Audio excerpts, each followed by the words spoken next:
Je vais en 8 épisodes raconter l'histoire de la vie sur notre Terre, comment elle est née, comment elle s'est développée jusqu'aux millions d'espèces qui cohabitent avec la nôtre. Notre Terre s'est formée, le système solaire a 4 milliards et demi d'années et la Terre également, et on pense qu'au bout de 500 millions d'années environ, elle était suffisamment refroidie et qu'elle avait perdu suffisamment de radioactivité pour que puissent se former des grosses molécules, dont celles qui vont être à l'origine de la vie. Avec les 4 cartes que je vous montre maintenant, on trouve comment était la position des continents il y a 400 millions d'années. Moi, je n'entre pas dans les détails. On les revoit ensuite à 300 millions d'années, puis jusqu'à 250 millions, où ils vont se réunir à peu près complètement pour former ce qu'on appelle la Pangée. On a des indices précieux par ce qu'on appelle les stromatolites, que je vous montre un instant. Vous voyez, ils sont apparus il y a 3,5 milliards d'années. Ils se présentent dans des espèces de gros blocs comme des rochers, avec une surface rugueuse. Qu'est-ce que c'est que ces stromatolites? On a la chance que, plus de 3 milliards d'années après, certains sont encore vivants. Et à leur surface, il se crée des bactéries qui, à leur mort, restent à la surface de cette roche et continuent à accroître sa taille. Ce qui veut dire qu'il y a 3 milliards et demi d'années, il y avait déjà des bactéries. Pour terminer ce premier épisode, je vais vous présenter, vous les voyez sur cette image, des êtres beaucoup plus complexes qu'on appelle la faune de Burgess. Alors pourquoi on l'appelle ainsi? Parce qu'elle a été découverte sur le site du même nom, qui se trouve dans les montagnes rocheuses canadiennes, trouvée par un Américain nommé Walcott au début des années 1900. Nous avons donc vu, dans le premier épisode, à la fin de cet épisode, arriver des animaux complexes, certains complètement plats, Ediacara en Australie par exemple, et puis la faune de Burgess qui, elle, était, si on peut dire, à 3 dimensions. Il a des résultés de grands types du monde animal, ce qu'on appelle, excusez ces termes barbares, les protostomiens et les deutérostomiens. Alors proto-deutéro, protostomien, ça veut dire que les embryons se créent à partir de la tête. Deutérostomien, les embryons se créent à partir de l'extrémité postérieure du corps. On voit au milieu, de gauche à droite, une espèce de trait. Eh bien, c'est l'évolution de la vie jusqu'aux vertébrés. On voit sur le dessin que je vais montrer maintenant, c'est le dessin d'un sélacanthe, on voit que ces nageoires n'ont pas du tout la même forme que les nageoires classiques. Une nageoire d'un poisson, c'est une espèce d'éventail qui est refermé à la base, là où il s'attache au squelette. Chez le sélacanthe, on voit que surtout les nageoires ventrales sont extrêmement épaisses à la base. Ce sont des véritables amorces d'eau de vertébrés. Et ces nageoires renforcées leur ont permis de se hisser sur la terre ferme pour commencer à se nourrir de plantes diverses, de mousses, de petites bestioles, de petits crustacés, de premiers insectes qui n'avaient pas d'ailes encore à l'époque. Et ça a été ainsi le début de la vie hors de l'eau. Les reptiles ont eu un succès phénoménal, ils ont profité d'un temps tout à fait clément dans les premiers millions d'années. Dimétrodon, qu'on trouve au Texas, c'est un carnivore, il avait des dents déjà diversifiées, contrairement aux dinosaures par exemple. Il a une voilure qui était manifestement parcourue de vaisseaux sanguins. Il captait ainsi les rayons du soleil, et comme il était ectotherme, c'est-à-dire qu'il ne pouvait pas réguler la température de son corps, eh bien, en captant les rayons du soleil, ça lui permettait de chauffer son corps quand il se réveillait le matin. J'ai fait allusion à la fin de l'épisode précédent à l'extinction Permien-Trias qui a causé une catastrophe planétaire. Ça a conduit à la disparition d'à peu près 70% en moyenne des êtres vivants. L'intérêt de ces extinctions, c'est que le terrain étant libre, il se crée des vides énormes dans les anciennes niches écologiques. Et donc, à partir des survivants qui étaient souvent des animaux assez frustes, qui se concurrençaient entre eux et qui ne pouvaient pas beaucoup évoluer, l'espace a été libre pour que Les nouvelles mutations qui pouvaient apparaître chez ces êtres vivants ont conduit à des différenciations extrêmement rapides vers des animaux beaucoup plus efficaces, je dirais, dans la façon de faire face à leur environnement. Je vais poursuivre cet épisode en parlant des seigneurs du Mésozoïque, les dinosaures, qui sont donc les premiers archosauriens. Les dinosaures se sont répandus sur la Terre entière avec vraiment une prédominance par rapport aux autres reptiles qu'ils ont vécu et ils ont dominé le monde pendant 170 millions d'années. Leur caractéristique commune, c'est que les 5 vertèbres de l'arrière, du sacrum, se sont soudées et on pense que c'est ce qui a facilité leur position totalement debout. Les reptiles en général ont les pattes écartées. Chez les dinosaures, les pattes sont totalement verticales. Ça a probablement été une des raisons pour lesquelles d'ailleurs ils ont dominé les autres reptiles, tout bêtement ils devaient courir beaucoup plus vite. On voit ici un squelette de stégosaure. On voit très bien donc qu'il a son pubis vers l'arrière, mais que ses ancêtres, certainement beaucoup plus petits, se tenaient sur les pattes arrière parce qu'on voit que ses pattes avant sont beaucoup plus petites que les pattes arrière. Nos lézards terribles, donc ils ont disparu à une extinction dont je vais parler ensuite, mais certains, donc, comme je l'ai dit, se sont couverts de plumes. C'est le fameux Archaeopteryx dont on a trouvé les premiers squelettes en Bavière, en Allemagne. Il avait encore des griffes aux pattes, il avait encore des dents, mais il avait des plumes.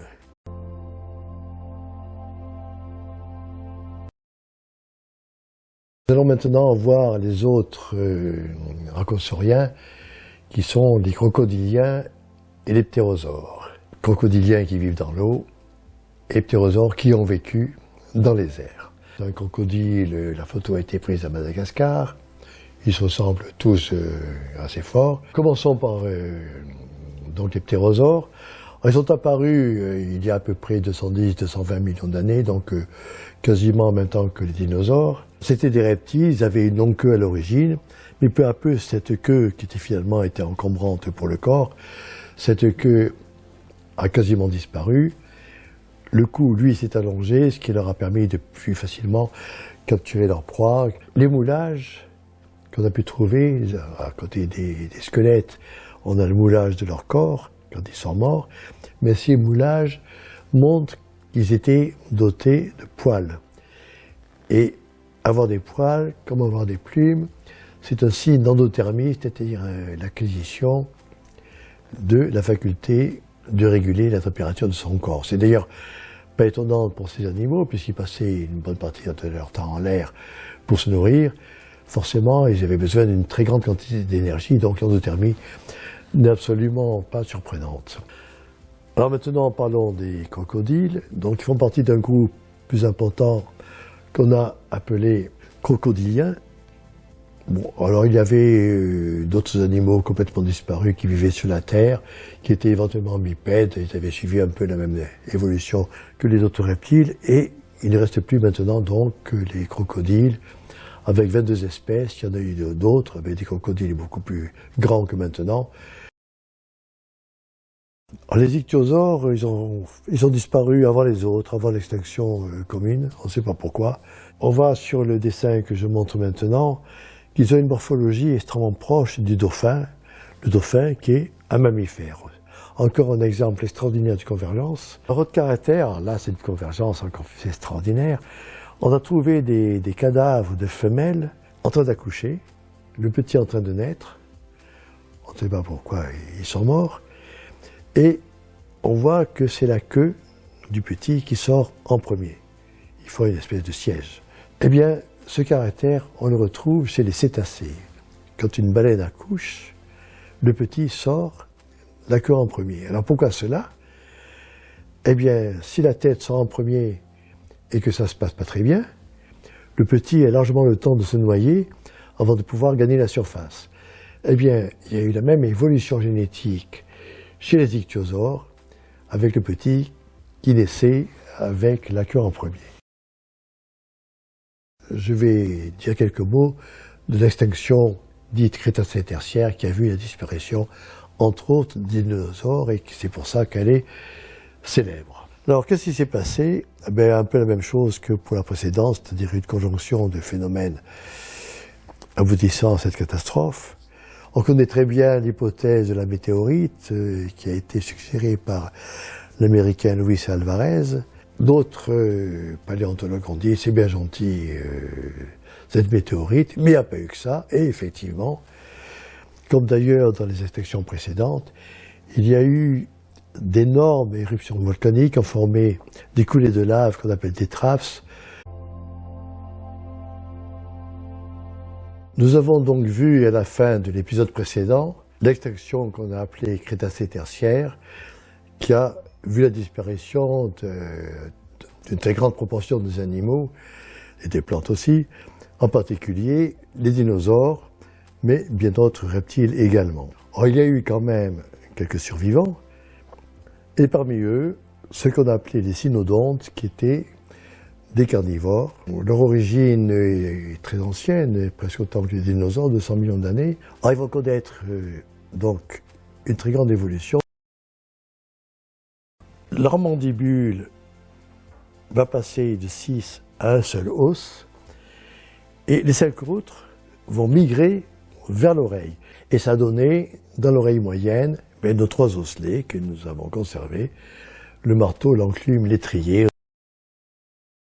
Il reste maintenant 3 catégories. La première, ce sont les monotrèmes. Le survivant que l'on connaît, il y en a un autre, c'est l'ornithorynque. Voilà donc le dessin d'un ornithorynque.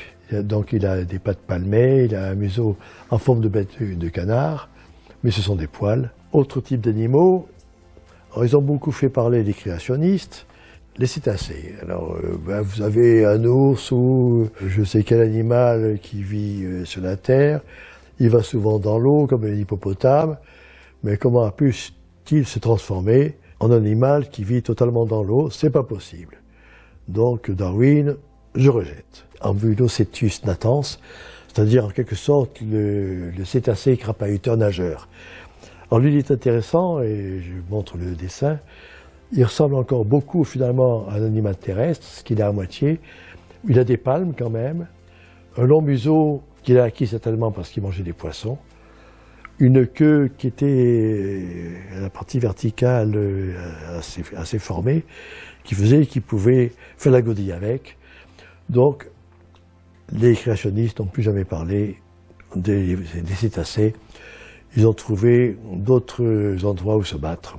Laissons-les avec leurs croyances.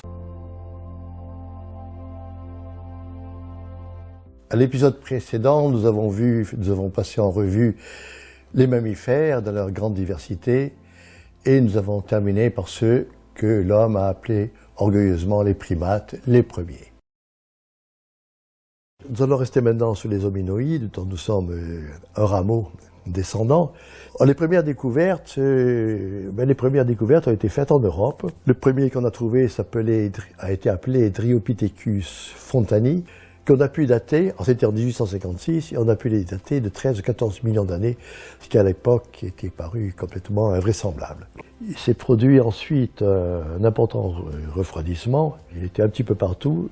Alors ça a fait que les hominoïdes européens ont disparu parce qu'ils n'ont pas pu trouver de région suffisamment chaude.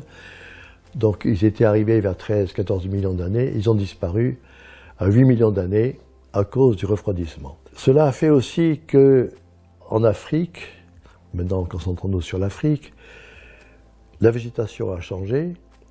Il y avait dans les arbres moins de feuilles et de fruits, ce qui a fait que, alors que les cercopithèques se trouvaient très bien sur le sol ou dans les arbres eux-mêmes à vivre avec cette nouvelle alimentation, les hominoïdes ont eu beaucoup de mal à survivre et très peu d'espèces, très peu de lignées ont survécu.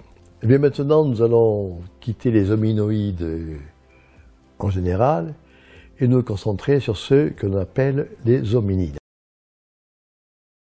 Alors les découvertes ont continué. L'homme de Néandertal, le célèbre homme de Néandertal en Allemagne, on a trouvé plusieurs ossements, dont une calotte crânienne, beaucoup d'os des jambes, du corps et des bras, Mais on lui a trouvé une sale tête quand même, je vais en reparler. Et enfin, un autre Européen est allé en Chine. Pour lui, c'était là qu'était l'origine de l'homme. Et il a trouvé, avec l'aide de Chinois, près de Pékin, dans des grottes, ce qu'il a appelé Sinanthropus pekinensis. Et je montre ici des photos que j'ai prises au musée de Shanghai, qui sont des moulages de découvertes de ces époques-là. On a donc finalement une bonne collecte de restes. On en a déduit que l'origine de l'homme était eurasiatique. Il ne fallait surtout pas qu'elle soit africaine. Le racisme régnait de façon tout à fait maîtresse à l'époque. Et donc, origine eurasiatique, eh bien, des Britanniques se sont dit, sans préjugés, bon, peut-être, mais pourquoi pas l'Afrique? Alors, on avait des membres et des morceaux de bassin qui ont montré que tous ces restes, c'était des restes de bipèdes. Alors, des bipèdes imparfaits, parce que bon, leurs jambes, quand même, leur bassin n'était pas fait comme le nôtre. Alors, tous ont été rassemblés sous le nom d'Australopithèques, et on a évalué leur ancienneté à peu près à 2 millions d'années, ce qui était assez osé à l'époque. Et dans la foulée, Yves Coppin, ses équipiers, ont trouvé la célèbre Lucie, qui, elle, a 3,2 millions d'années, avec une grande partie du squelette qui a permis de bien l'étudier. Alors, ces Australopithèques, ils avaient un cerveau qui avait quand même beaucoup grandi, puisqu'il était beaucoup plus gros que celui des chimpanzés, atteignant jusqu'à 500 cm3.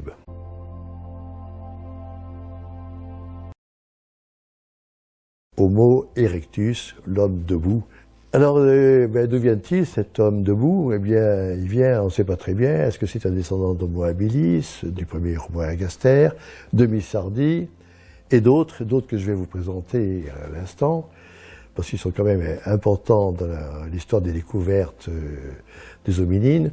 Le premier, c'est Ororhyn tugenensis, trouvé par Brigitte Senu et son compagnon Martin Pickford, en Afrique de l'Est. Il y a 6 millions d'années, très exactement, il a été trouvé en décembre 2000.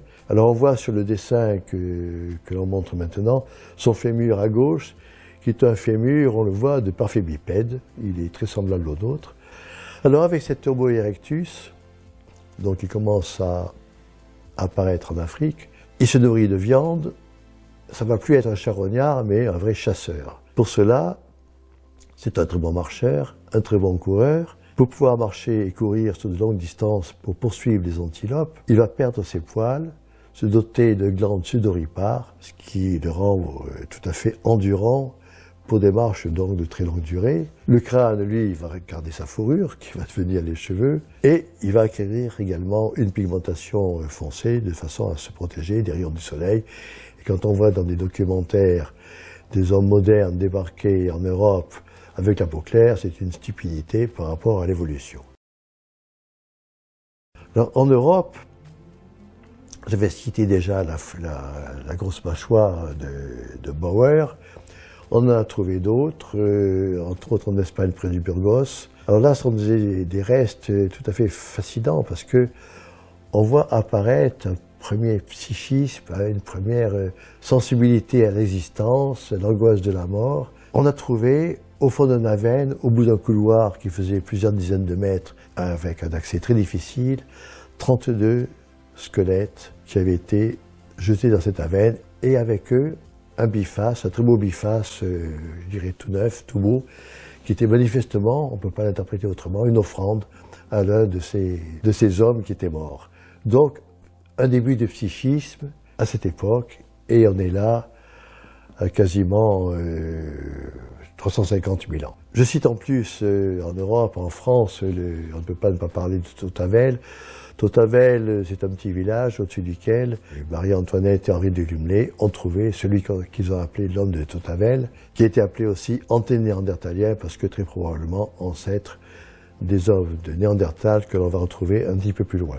Ils avaient 450 000 ans.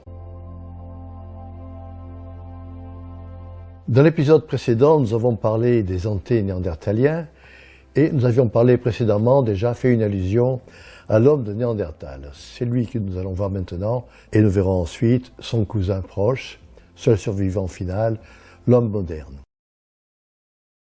On a fait de très nombreuses découvertes de celui qu'on a appelé l'homme de Néandertal dès le milieu du XIXe siècle. Et on supposait que c'était l'ancêtre d'Homo sapiens, et c'est ce qu'on croyait encore largement au début des années 1950. Je montre ici la reproduction sur le petit musée de la Chapelle-aux-Saints, la reproduction de la sépulture de cet homme de Néandertal. C'était véritablement, quand on voit l'endroit où il était enfoui, dans un abri sous roche, tout près, il est évident que c'était intentionnel et non pas un squelette abandonné qui est tombé dans un trou. Je représente ici, ce sont des photos que j'ai prises au musée de Tavel, à quoi ressemblait cet homme de Néandertal. À gauche, sa tête, on voit qu'il a un crâne extrêmement pointu vers l'arrière, avec ce qu'on appelle un chignon occipital, qui est caractéristique de l'homme de Néandertal. Il y a quelques années, dans une région qui s'appelle l'Altaï, au sud de la Sibérie, des Russes qui faisaient des recherches de paléontologie ont trouvé dans une grotte plusieurs ossements, anciens manifestement, une dent et surtout un petit bout de phalange d'une petite fille, mais qui avait des gènes tout à fait particuliers. Alors on a hésité à en faire une espèce entière, on l'a pas appelé Homo quelque chose, on l'a appelé simplement l'homme de Denisova. Denisova, c'est l'endroit où était cette grotte. Mais il s'est passé avec l'homme de Denisova la même chose qu'entre l'homme de Néandertal et l'homme moderne, c'est que on trouve chez les Mélanésiens à peu près 5% du génome de l'homme de Denisova. Alors, les hommes modernes, ils sont sortis d'Afrique de la même façon que les Néandertaliens, mais beaucoup plus tard. Alors on trouve en Afrique des hommes modernes, bon, un peu archaïques encore, qui ont jusqu'à 300 000 ans. Et les premiers Européens, on les a trouvés sur la petite ville des Hésies, aussi dit Cro-Magnon. C'est 3 hommes, une femme et un enfant, qui sont datés d'environ 33 000 ans. Très différents donc de Néandertal, un front, Patorus orbital, un frontal, des pariétaux beaucoup plus gros, et donc, je l'ai déjà dit, des capacités intellectuelles certainement plus importantes. Et la preuve de ces capacités intellectuelles, moi je la vois simplement dans ce magnifique objet, c'est un omoplate de cervidés. Et l'artiste, qui n'avait pas assez de place, il a retourné la tête pour que la langue sorte et lèche le flanc. Et ensuite, ils ont débarqué, on peut dire, parce que c'était par la terre, en Amérique. Alors comment ça s'est passé? Eh bien, il y a eu des successions de glaciations. Quand il y a beaucoup de glace, entre autres au pôle, le niveau des océans baisse. À un moment, le détroit de Bering, ça s'est même produit à plusieurs moments, s'est asséché et les populations humaines et animales ont pu franchir ce détroit et passer en Amérique. On a d'ailleurs une présence humaine tout à fait à l'est de l'Asie, au nord-est, qui date de 31 000 ans. Donc c'est très vraisemblable effectivement qu'il était possible que des populations soient passées en Amérique. On ne voit pas d'ailleurs comment ça aurait pu être autrement.